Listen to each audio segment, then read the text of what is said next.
Hello. This is how to be rich. This is the last part 8.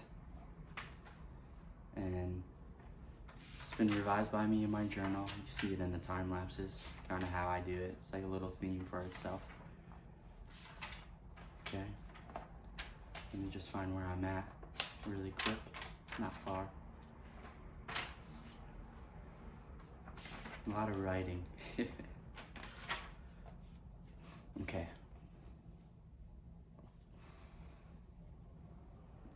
Part 8, some simple prosperity techniques on the mental roads to health. Excuse me now. Here is a simple technique you may use to multiply money in your experience. Use the following statements several times a day. I like money, I love it, I use it wisely, constructively, and money is constantly circulating in my life. I release it with joy and it returns to me multiplied in a wonderful way. It is good and very good. Money flows to me in avalanches of abundance. I use it for only good, and I am grateful for my good and for the riches of my mind. Recognizing the powers of your subconscious mind and the creative power of your thoughts or mental images is the way to opulence and freedom and constant supply. Accept the abundant life in your own mind. Your mental acceptance and expectancy of wealth has its own mathematics and mechanics of expression. As you enter into the mood of opulence, all things necessary for the abundant life will come to pass. Let this be your daily affirmation. Write it in your heart. I am one with the infinite riches of my subconscious mind. It is my right to be rich, happy, and successful. Money flows to me freely, copiously, and endlessly. I am forever conscious of my true worth. I give my talents freely, and I am wonderfully blessed financially. It is wonderful. 14 steps to success. 1. Be bold enough to claim that it is your right to be rich, and your deeper mind will honor that claim. 2. You don't want just enough to go around. You want all the money you need to do all the things you want to do, and when you want to do them, get acquainted with the riches of your subconscious mind. 3. When money is circulating freely in your life, you are economically healthy. Look at money like the tide, and when it goes out, it always comes back in and is on the ebb and flow, and you are absolutely sure it will return. Knowing the laws of your subconscious mind, you will always be supplied regardless of what form money takes. Have enough. It is all you should think. Money is the only symbol for real riches are only out of the mind.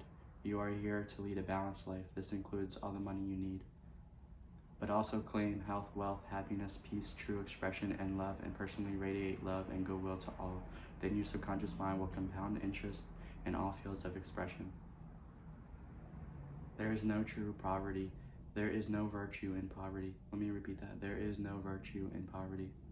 You are here to lead abundant life of more than abundance. Think of all as good. Repeat frequently, I like money. I use it wisely, constructively. I release it with joy, and it returns 1,000-fold. Know your powers and where to use them and how to use them for good. To picture the end result in your mind causes your subconscious to respond and fulfill your mental picture. You must give to receive. You must give mental attention to your goals, ideals, and enterprises, and the deeper mind will back you up. The key to wealth is the application of the laws of the subconscious mind by impregnating it with the idea of wealth. 6 proven steps to your fortune. The method by which you desire for riches can be transmuted into financial equivalent consisting of these 6 definite practical steps. First, fix your mind on the exact amount of money you desire. Be definite to the amount. There's a reason for the definiteness. Second, determine exactly what you intend to give in return for the money you desire. Third, establish a definite date when you intend to possess the money you desire. Fourth, create a definite plan for carrying out your desire and begin at once, whether you're ready or not, to put this plan into action. Fifth, write out a clear, concise statement of the amount of money you intend to acquire. Name the time limit, state what you intend to give in return for the money, and describe clearly the plan through which you intend to accumulate it. 6. Read your written statement aloud twice daily, once just before retiring at night and once after rising in the morning. As you read and see and feel and believe yourself already in possession of the money. It is important that you follow these instructions described in these 6 steps. It is especially important that you observe and follow the instructions in the 6th paragraph. Here is where a burning desire will come to your aid. If you truly desire money so clearly that your desire is an obsession, you will have no difficulty in convincing yourself that you will acquire it. The object is to want money and to become so determined to have it that you will convince yourself that you will have it. Only those who become money consciousness ever accumulate great riches. Money consciousness means the mind has become so thoroughly saturated with desire for money that one can see itself already in possession of it. Know that the information they conveyed here was received from Andrew Carnegie, who began as an ordinary laborer in the steel mills, but managed, despite his humble beginnings, to make these principles yield him a fortune of considerably more than $100 million. It may be further to help to know that the 6 steps here recommended were carefully revised by Thomas A. Edison, who placed his stamp of approval upon them as being not only the steps essential for the accumulation of money, but necessarily for the attainment of any definite goal. The steps call for no hard labor, they call for no sacrifice. To apply them does not require a great amount of education, but the successful application of these 6 steps does call for sufficient imagination to enable one to see and to understand that accumulation of money is not left to chance, good luck, fortune, but one must realize all who have accumulated great fortunes first did a certain amount of dreaming, hoping, wishing, desiring, and planning before they acquired the money. You must work yourself into a white heat of desire for money and actually believe you will possess it. The creative power of optimism.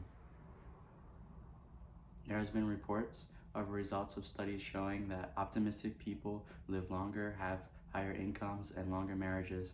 More than 100 years before this report was issued, Ralph Waldo Trine was writing that optimists have the power of seeing things in their entirety and in their right relations. He said that this sight aided the optimists in understanding illuminated wisdom. The optimists are making their own heaven, he said, and to the degree that they make their own heaven, they are helping to make one for all of the world.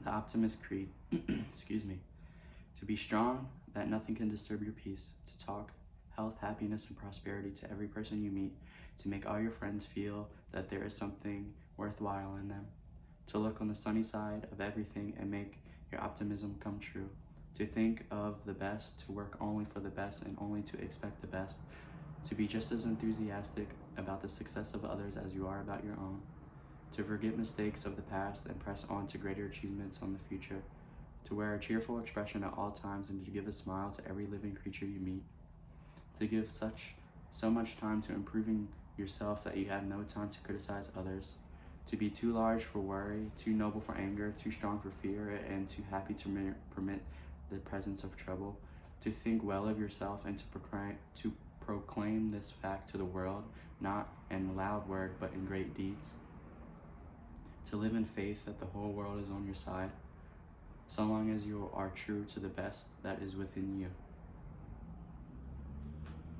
And that completes How to Be Rich. How to Be Rich. I revised it, all the parts. But I've been doing this for a while. I've just been harnessing the law of attraction to kind of be the author of my own life. But anyways, that was How to Be Rich. Finished up on part 8. Now we're going to move on to the new book. And thanks.